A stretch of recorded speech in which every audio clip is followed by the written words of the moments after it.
segundo autor que trabaja Bürger es Montaigne. Pero vean que Montaigne está en el siglo XVI. Siglo XVI, estamos todavía en el Renacimiento. En el Renacimiento no hay grandes pensadores, no hay una filosofía, no hay grandes filósofos ni figuras que hayan cambiado algo. Son como una época de transición en el pensamiento occidental. Pero está Montaigne, que yo les recomiendo que lean los ensayos de Montaigne de 1580.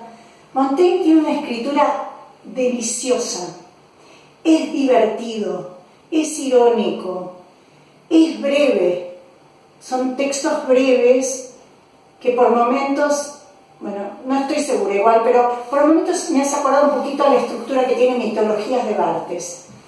Lo tendría que revisar, pero siempre que los abordo los ensayos me recuerda esa estructura de pensamientos acotados, con un humor, con una ironía, con una agudeza en las observaciones que les recomiendo como de literatura, pero son muy lindos los ensayos de Montaigne.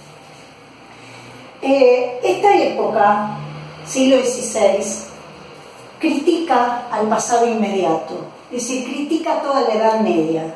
Básicamente hay en esta época un desprecio por todas las apreciaciones medievales sobre el mundo terrenal, porque hay una devaluación de la Edad Media hacia el mundo terrenal, y eso es lo que el Renacimiento comienza a criticar. Critica también esta época la salvación, la idea de salvación del hombre y la constante referencia al más allá del medioevo. Es decir, que es un momento en que el hombre occidental comienza a desembarazarse de creencias fundamentales sobre las que se había construido y erigido todo el pensamiento del medioevo. En el Renacimiento, siglo XV, siglo XVI, el hombre empieza, en lugar de sostener su mirada hacia el más allá, comienza a volver la mirada hacia este mundo, hacia la naturaleza. Por eso es un auge de las ciencias de la naturaleza, se da ese auge. Toda la anatomía de Vesalio es de esta época. Por eso también es la idea de como una época de transición hasta la Edad Moderna, y por eso hay cierta esterilidad en el plano y en el campo de la filosofía.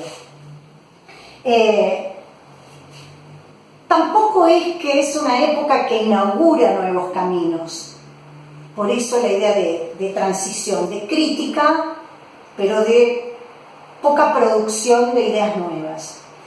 Por eso también aparecen ensayos, porque es una época de tanteos, de críticas, ¿no? de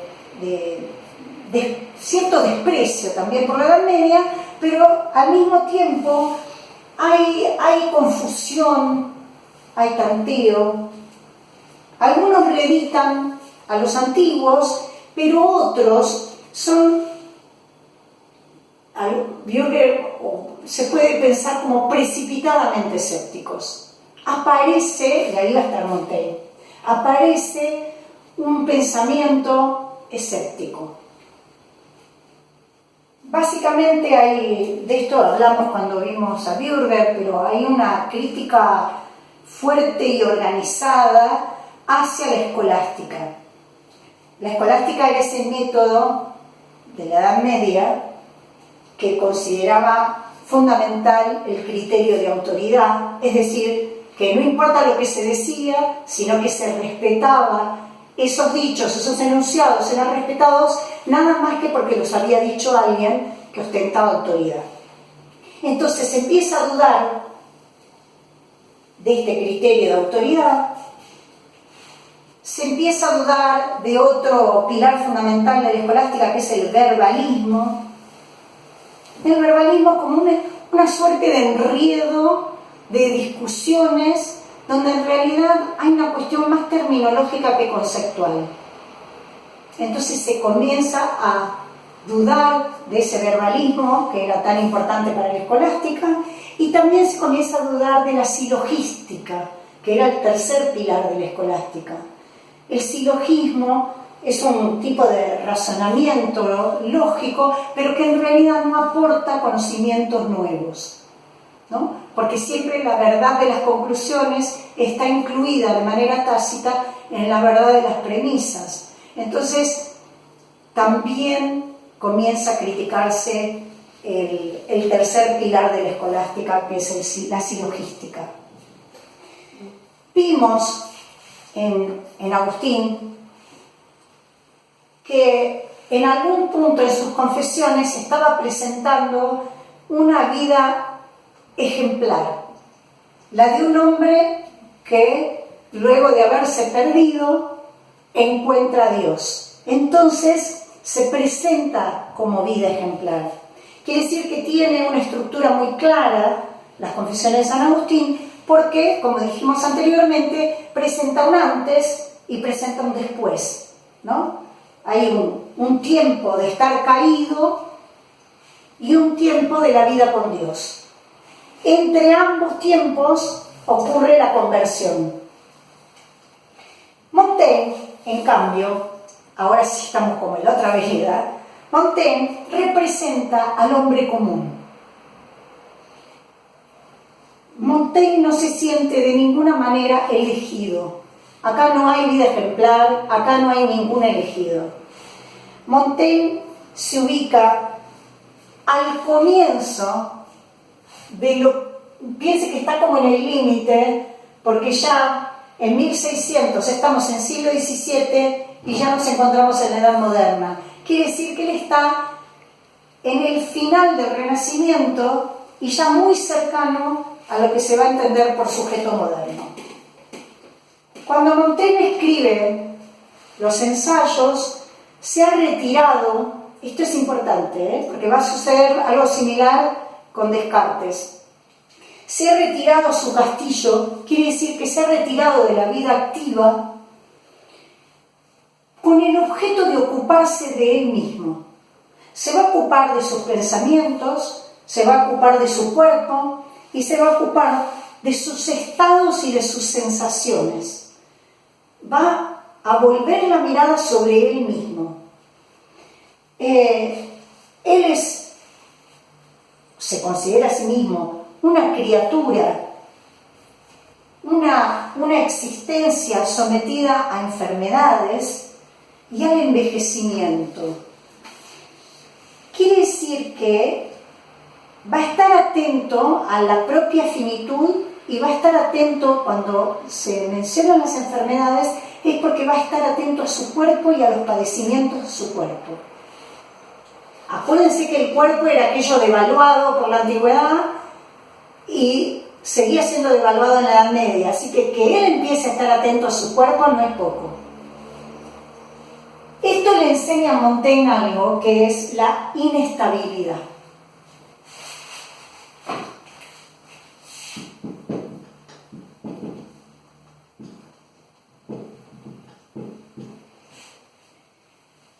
Cree Montaigne que los hombres no actúan consecuentemente según un principio bueno, sino que los hombres actúan condicionados por la situación. Los hombres actúan bajo la influencia de sucesos y de ocurrencias que son azarosos. Fíjense que el hecho aparece el actuar, pero también aparece, ligado al actuar, el azar. Cuando hay azar, Dios está distraído, por lo menos. Si está distraído. No, nada es azaroso si hay Dios, sino que está en el designio divino aquello que ocurre.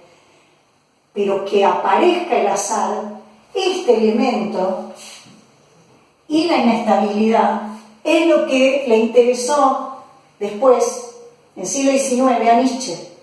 A Nietzsche le interesó mucho Montaigne. Acuérdense que Nietzsche declara la muerte de Dios. Ya llegaremos, aunque no tenemos justo un texto nietzscheano que nos vendría muy bien, pero lo vamos a evocar, de todos modos yo lo voy a evocar. Por esto, Montaigne concluye en que es inadmisible inferir que a partir de acciones concretas es imposible inferir un carácter único. Quiere decir que el hombre no es ningún todo y que de las acciones que están determinadas por una situación contingente, quiere decir que se dio así, pero podría haber sido de otra manera, situaciones caprichosas, azarosas, que es imposible de eso deducir un todo, sino que el hombre está compuesto por partes.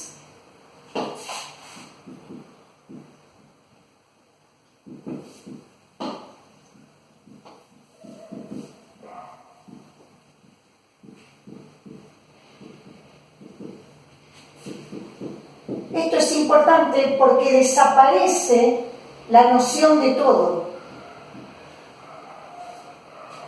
Cada una de esas partes, dice Montaigne, conserva su autonomía.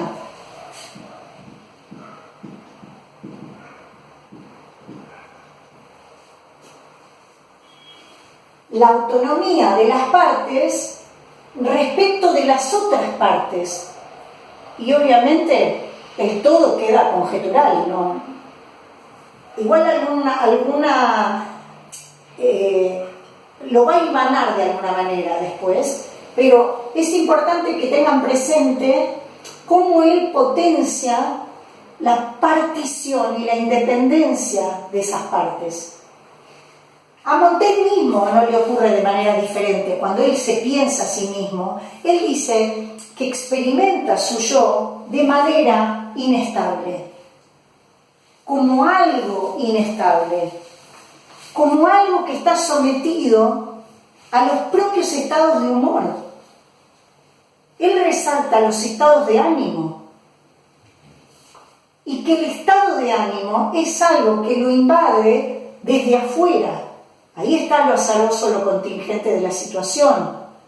Como es esa situación la que me volvió irascible. Entonces, su objeto, que en los ensayos su objeto es su yo, aparece la idea de yo, su objeto, que es su yo, él lo tiene que presentar en su mutabilidad.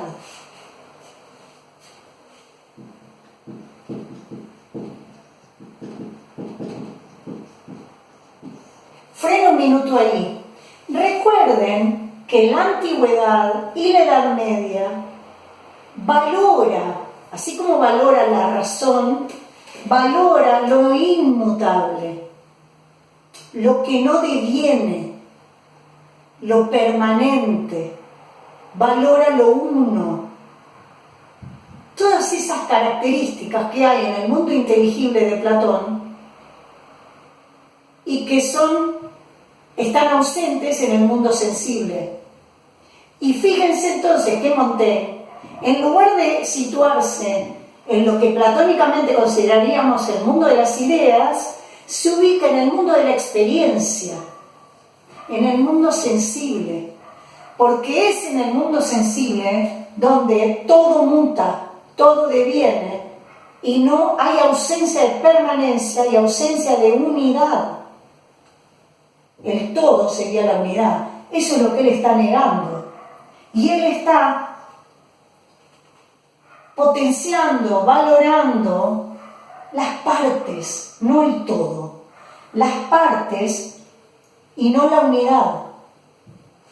Esto quizás no parezca, pero para la época es un pensamiento totalmente distinto. Está en las antípodas del pensamiento legitimado por los antiguos, los clásicos, los medievales.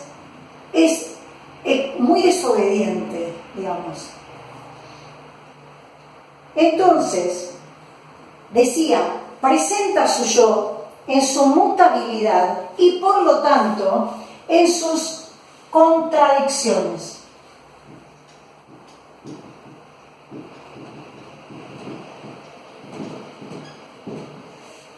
Valorar la contradicción es lo más lejano a Aristóteles. Valorar la contradicción es lo más lejano a la escolástica y es lo más cercano al pensamiento frankfurtiano, pero si damos un paso más previo, digo, nietzscheano. Yo no puedo fijar, dice Montaigne, mi objeto. El objeto de Montaigne es su yo. Yo no puedo fijar mi objeto. Se mueve confuso, irrenqueante, en una ebriedad natural. Lo agarro en algún lugar, tal como es en el preciso instante en el que me ocupo de él. Quiere decir que él está diciendo que solamente se puede ocupar de suyo y hablar de suyo en el momento mismo y en el preciso instante. Fíjense, está potenciando una hora y no un tiempo lineal. Está potenciando ese instante que es fugaz. Lo fugaz nunca fue valorado. Recién en el momento, en el instante, ahí él cree que solo ahí puede hablar de su yo. Y ahora la contrapartida. Sin embargo, si el yo a presentar está sometido a tanta mutabilidad, a tanta fluctuación, podríamos decir, ¿cómo es que se puede seguir pensando en algo así como la identidad? ¿Qué pasa con la identidad? Porque si dijiste que estás en contra de un todo y que el yo está compuesto por partes y esas partes son autónomas, ¿qué hacemos con la identidad? ¿Hay identidad? Lo que dice Montaigne es que a pesar de las fluctuaciones y a pesar de las contradicciones, a pesar de la inestabilidad de un yo compuesto por partes autónomas, él tiene la impresión de toparse con una subjetividad, pero que se encuentra desgarrada. Quiere decir que sí aparece una subjetividad, pero se trata de una subjetividad desgarrada.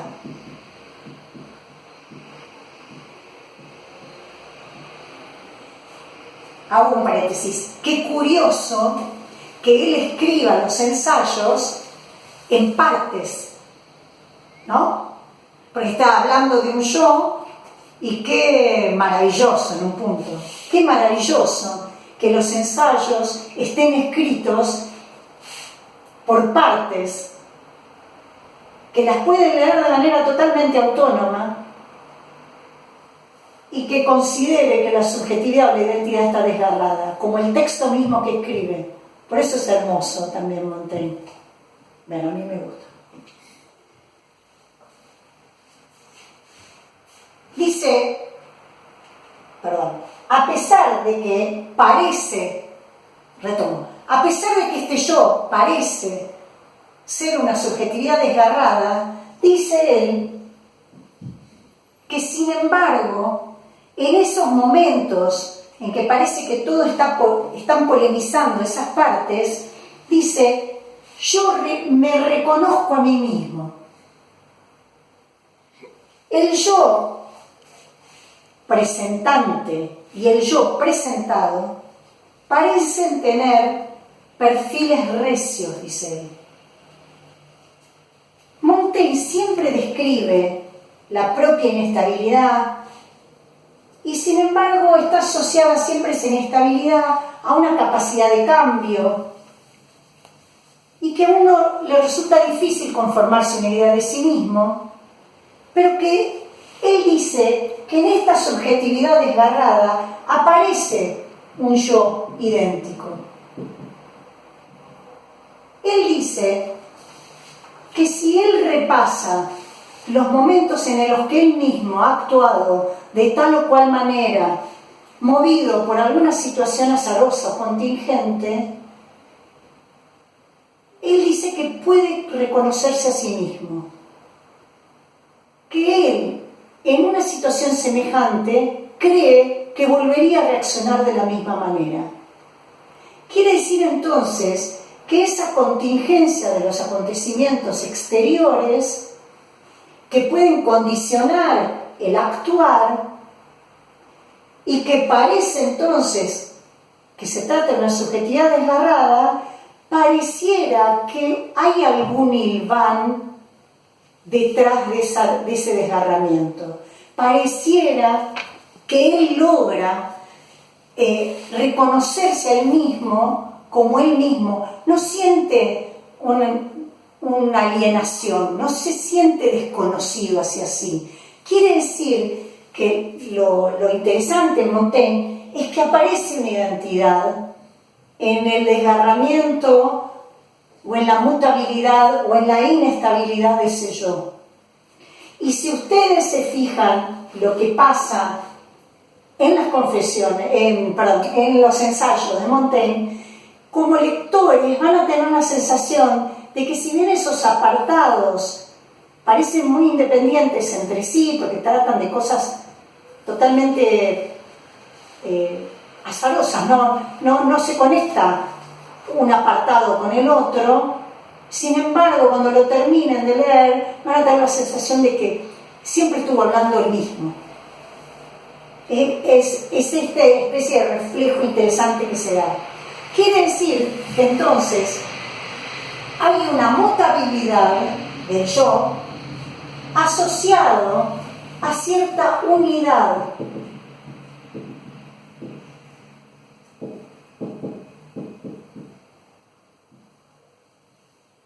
¿Parece contradictorio? Sí, parece contradictorio porque dijo que estaba en contra de los todos, pero también avisó que es amigo de la contradicción.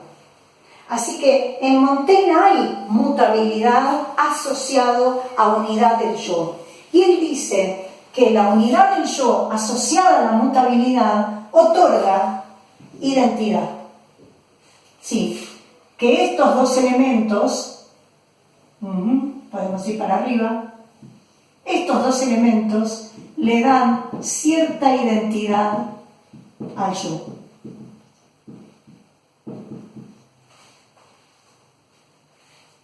Esa yo-identidad no la piensa como un sucederse de situaciones a las que no le asume nada. Tampoco las piensa como si fuera una conciencia cerciorándose de sí misma en el acto de pensar. Eso sería muy siglo XVII. Lo que hace es experimentarse, ese yo, experimentar las partes de su cuerpo como autónomas al tiempo que posee una clara conciencia de esa totalidad. Es decir, que hay algo que las conecta. Sí, hay algo que de tal modo que yo puedo concebir esas exteriorizaciones como un yo, como un único yo. Montaigne, según Bürger, se ubicaría en lo que es el comienzo de la historia de la subjetividad moderna. Por eso estamos en este capítulo. ¿Sí? Está ubicado justamente Montaigne en una lucha, es la época en que hay una lucha profunda entre católicos y protestantes. No es un tiempo pacífico, ¿sí? Es un contexto en el que Montaigne se está apartando de los fanatismos religiosos de la época y a la vez tiene la capacidad y la lucidez de poder escorzar, me freno ahí, escorzar es como la percepción recortada de un objeto, como si fuera perfilada. ¿Sí? Yo puedo tener un escorzo de esta habitación desde aquí pero yo me puedo correr y ahora tengo otro escorzo, porque mi percepción ha cambiado, pero si me corro, tengo otro escorzo. Quiere decir que cuando Bürger utiliza la palabra escorzar, está reflejando justamente las partes de las que hablaba Montaigne. Dice entonces que es capaz de escorzar la experiencia típica del momento de inestabilidad. Es un momento de inestabilidad y está claramente influido, separándose y a veces dialogando con el escepticismo de la antigüedad y con el estoicismo. Estoicismo y escepticismo están muy lejos de Platón. No concibe Montaigne el cuerpo como soporte de pecados, que es la herencia que está trayendo. De ninguna manera piensa que el cuerpo es soporte de pecados. Ni tampoco está concibiendo al cuerpo como un fuera del yo, como si lo verdadero fuera el yo y el cuerpo es eso que está ahí afuera. ¿No? Ni siquiera, tampoco la idea de que el cuerpo es ese afuera que el yo tiene que someter, dominar, reprimir. No. Por el contrario, el cuerpo tiene cierta amistad con su cuerpo y cierto respeto por su cuerpo.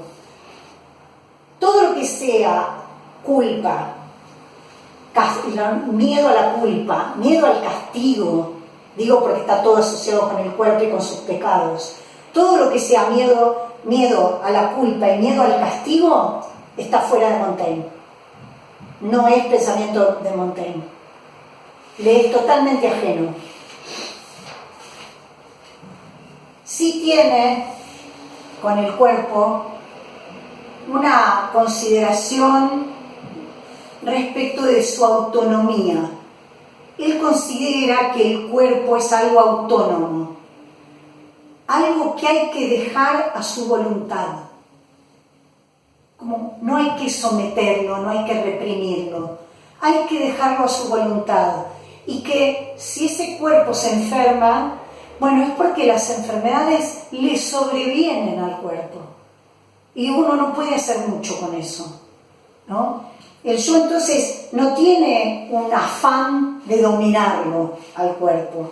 No, lo único que quiere Montaigne es llevarse bien con su cuerpo. Es llevarlo bien, pero no culparlo, maltratarlo. Esto es muy novedoso, Intenta sintonizar con la idea de muerte.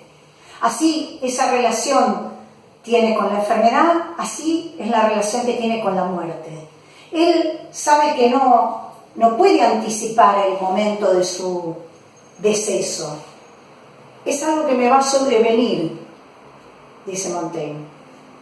Es la manera que él tiene de vivir libre de miedos. No puedo hacer nada, voy a morir, no me puedo anticipar al momento de mi muerte. Es algo que va a sobrevenir. La misma actitud con las enfermedades, ¿no? Para ir cerrando, los ensayos de Montaigne no son una autobiografía, no se fusionan los textos en un relato que pueda considerarse progresivo, porque no avanza, no progresa. Sin embargo, uno puede detectar lo que podríamos pensar como una conexión asociativa. Esas partes, esos ensayos, se pueden ir asociando. En todo caso, también se puede pensar como quizás una autobiografía que traiciona y a la vez homenajea al género, pero todavía la autobiografía no existe como género. Entonces, la operación de conexión asociativa es interesante. A la vez, no es autobiografía, pero hay una comprensión autobiográfica de él mismo, por los motivos que tienen cada una de esas reflexiones. Siempre hay una honestidad en la escritura de Montaigne que revela una transparencia del yo. Hay también un autocompromiso de ser fiel, de que lo que escribe es reproducción fiel de lo que él siente, de su existir. Y también conflictivamente refiere a la unidad de ese yo. Pero algo interesante es que esos ensayos él los piensa como un autofin.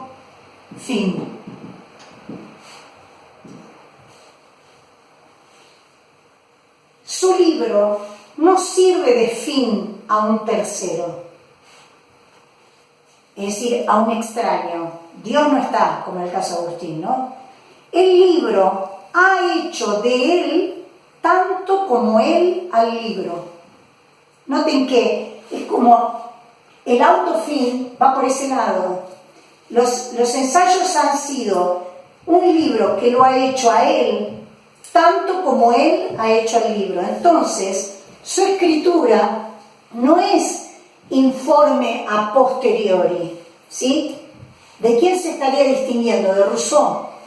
Rousseau, el texto de Rousseau, funciona como una autojustificación. Rousseau escribe lo que escribe para justificarse de ciertos hechos. Bueno, en el caso de Montaigne, no hay un fin de la escritura, no es una apología de él mismo, sino que es un intento no concluido, pero porque no está concluido porque es inconcluible, de experimentar todo sobre sí, sobre él mismo, de experimentar qué es lo que le pasa a él mismo. Entonces, esa escritura entendida como autofin, la propia escritura, se puede entender como proceso exploratorio.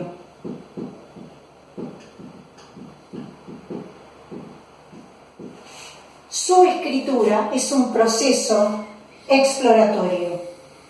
Más tarde, esta escritura de Montaigne tiene sus efectos e influye mucho, bueno, en Nietzsche, que ya lo nombramos, pero también en Stendhal. Stendhal, ya estamos en siglo XVIII, siglo XIX, en los surrealistas, y ya estamos en siglo XX, porque estamos en más o menos 1920, empieza el movimiento, así que estamos en siglo XX. Quiere decir que esa escritura tan diferente ha tenido seguidores y admiradores en otros siglos que vienen. Próximo, seguimos con Descartes.